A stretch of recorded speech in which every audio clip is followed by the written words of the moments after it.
नमस्ते गुरुजी। नमस्ते डॉक्टर सत्यनारायण जी। यू सौदिया hospital director doctor Satyanarayan, BB Nagar, Telangana state of Bharat. बोलिए महाराज। कभी गद्दार को देखा क्या? धोखेबाजी को गद्दार अनग्रेटफुल को देखा क्या? देखा क्या? सती बाबू देखा नहीं, वो मेरे शैडो की तरह चल रहा है। अपनी जिंदगी में मैंने हमेशा बड़े महापुरुषों से सीखा कि भारत में ही नहीं पूरे विश्व में महिलाओं का सम्मान होनी चाहिए। अभी आपको सुन के दुख होगा कि अमेरिका में भी जो वुमेन थी ना, उसको वोटिंग राइट्स नहीं था। हर जगह मनुष्य मर्द होता है ना, वो शेर की तरह होता है, तगड़ा मोटा, और महिलाएं थोड़े कमज़ोर होती हैं, लेकिन उस शेर को वही पैदा करती है, उसका सम्मान नहीं होता। हिंदुस्तान में भी सती प्रथा थी, यहाँ भी महिलाओं के साथ बहुत ही निर्दयता और बहुत ही क्रुएल्टी के साथ लोग व्यवहार करते थे। बाल विधवा बहुत होती थी, बचपन में शादी कर दिया और ज़िंदगी भर औरत को विधवा ही होकर जीना पड़ता था। इसीलिए आप देखेंगे कि मंदिरों में वो रहती थी, दुखी जीवन था। इसके खिलाफ राजा राम मोहन राय ने सती प्रथा को हटाने के लिए अंग्रेज़ों से साठगांठ किया। इसके बाद बहुत सारे बंगाल में जिनको ज्ञान हुआ अंग्रेज़ों के आने से, तो उन्होंने महिलाओं के कल्याण के लिए तरह तरह के कार्य किए। एक व्यक्ति जो सबसे महान थे, वो अपने बेटे की, एक ही बेटा था, उसकी शादी एक विधवा से कर दिया था। तो मैं बचपन से ही विवेकानंद का शिष्य रहा और मेरे मस्तिष्क में वो सारे अच्छे विचार थे। और जब हमारे चाचा जी की और मेरी बहन, 3-4 बहनें थी, उनकी शादी के लिए मैं जाता था तो गद्दार परिवार बोलता था, दहेज कितना दोगे? दहेज, गरीब आदमी दहेज क्या देगा भाई? बहुत गरीब थे भाई, हम पूरे परिवार गरीब था। वो बेच बिकिन करता था, मोल जोल करता था, इतना पैसा देना होगा, ये देना होगा, ये देना होगा, ये सब। ये आप जानते हो तेलंगाना में वैसा होता होगा, इतने बंगारम देना होगा, इतना ये मोहर देना पड़ेगा। मैं दुखी हूँ। उसकी पहचान नहीं है कि जिसे शादी करने जा रहे हो वो लड़की कैसा है, सुरक्षित है, पढ़ी लिखी है, क्या है, उसकी फिक्र नहीं। कितना पैसा दोगे, दहेज कितना दोगे? और दहेज नहीं दिए तो लड़कियों को जला के मार भी देता था वो, और उसको तरह तरह की यातनाएं, पीड़ा देता था। तो मैं बिल्कुल इसके खिलाफ था। इसीलिए जब मेरी शादी में एक बहुत ही गण्यमान और सम्मानित परिवार से ऑफर आया, तो मैं सोचा कि मैं तो न कभी दहेज लूँगा और मैं तो कभी इस तरह से छोटी छोटी बातों में जाऊंगा। मैं तो महिलाओं के कल्याण के लिए कार्य करूंगा, बिल्कुल राजा राम मोहन राय की तरह और पंडित मदन मोहन मालवीय की तरह, जितने भी समाज सुधारक थे। अब क्या बंगाल के कुछ लोगों का नाम ले सकते हो जो कि रिवोल्यूशन किए थे महिलाओं के लिए? बोलिए, 1-2 आदमी का नाम लेंगे क्या? अगर याद हो तो बोलो ना। तो बंगाल में बहुत लोग हुए जो महिलाओं का सम्मान हुआ। आज बंगाल जल रहा है। वहाँ की भ्रष्ट जो चीफ मिनिस्टर है, बिल्कुल गिरी हुई नीच औरत है। वो महिलाओं के साथ देखो कि रेप करवा रहा है, फरेब करवा रहा है, वोट बैंक की राजनीति कर रहा है, हमारे भाइयों में हिंदू मुसलमान करवा रहा है, सारे मुसलमानों को बांग्लादेश से ला के यहाँ जमा कर रहा है, वोट की राजनीति कर रहा है। लेकिन बंगाल ऐसा नहीं था। बंगाल ही ऐसा था। देशबंधु चित्तरंजन दास जैसे महान पुरुष थे, सुभाष चंद्र बोस जैसे हमारे महान नेता थे।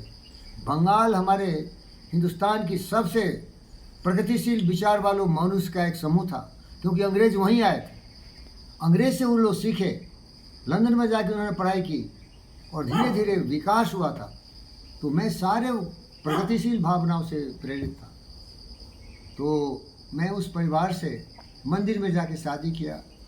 उसका नाम बिन्नू झा था। शादी किया। वो पढ़ाई लिखाई में उसकी कोई भी इंटरेस्ट नहीं था। मैंने उसको बोला, महिलाओं का कल्याण तभी होगा जब महिलाएं पढ़ेंगी लिखेंगी, आर्थिक रूप से उनका विकास होगा, और ये जो डौरी है इस सब प्रथा को तिलांजलि नहीं देना होगा।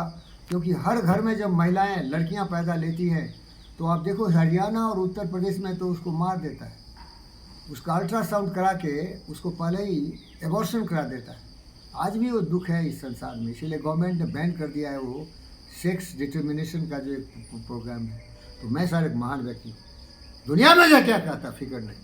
मैं उन महान विचारों से है जहाँ की महिलाओं का सम्मान हो। यत्र नारी पूजन्ते रमन्ते देवता।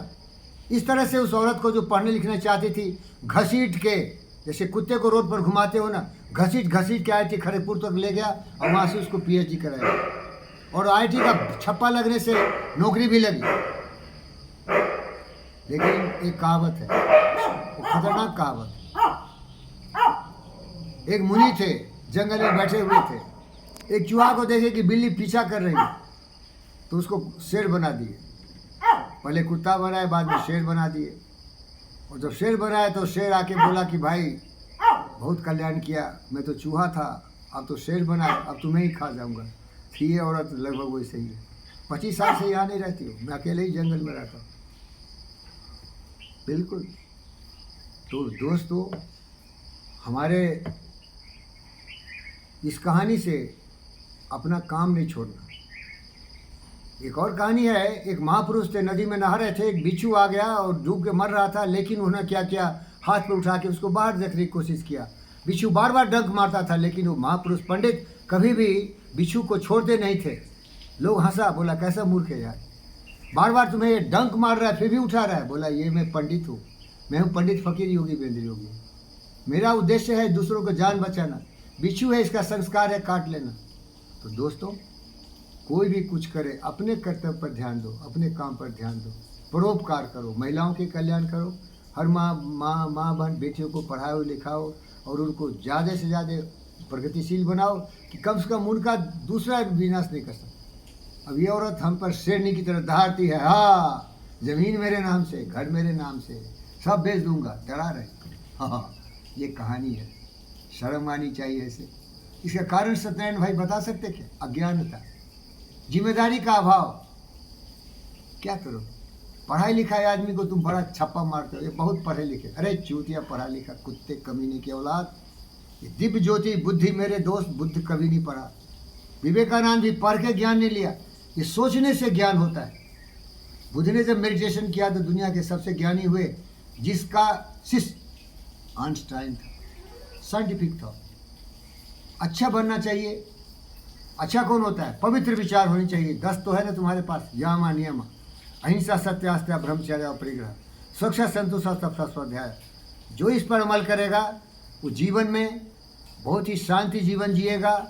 जीवन नरकों से भरा हुआ है, दुखों से भरा हुआ है, रात दिन होते रहते, दुख सुख आते रहते, प्रगति होता रहता, विनाश होता रहता। प्रगति और विनाश, गिरना, दोनों प्रकृति का नियम है। लेकिन तुम कुकर्म करोगे, गलत काम करोगे तो उसको बढ़ा देगा तुम्हारे दुख को। जो बीज बोओगे वो मिलेगा भैया। ऐसी करनी क्योंकि ये करे पछताए, रूपा पेट बबूल काम कहाँ से खाए। इसीलिए मेरे दोस्तों, अपना कर्तव्य करो, उस पंडित की तरह, मेरी तरह, या उस एक बेचारा देवता की तरह जो बिच्छू को बचा रहा था। या लेकिन जानते हो, कहानी छोड़ दिया तुम। जब वो शेर खाने गया उस महर्षि को तो बोला पुसा मुँह को भवा, पुनः मुँह को भवा। ए चूहे, तुमको मैंने शेर बनाया, फिर से चूहा हो जाओ और बिल्ली आके खा गई। तो मैं तो ऐसा नहीं कर सकता, मैं उससे भी बड़ा पंडित हूँ।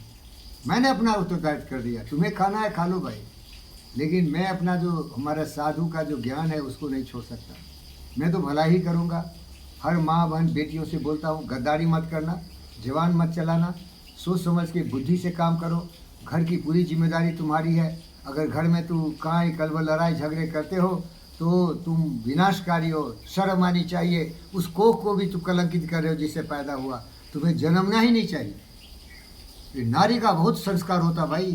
ये नारी शक्ति ऐसी शक्ति है कि दुनिया को वही प्रचलित करती है। इन नारियों के सहयोग से ही महान से महान व्यक्ति पैदा हुए, भले वो अलेक्जेंडर द ग्रेट हो या वो नेपोलियन द ग्रेट हो या जो भी महान पुरुष हो, इब्राहिम लिंकन हो। नारी शक्ति से ही ये नर का नारायण बनने की प्रवृत्ति पैदा होती है।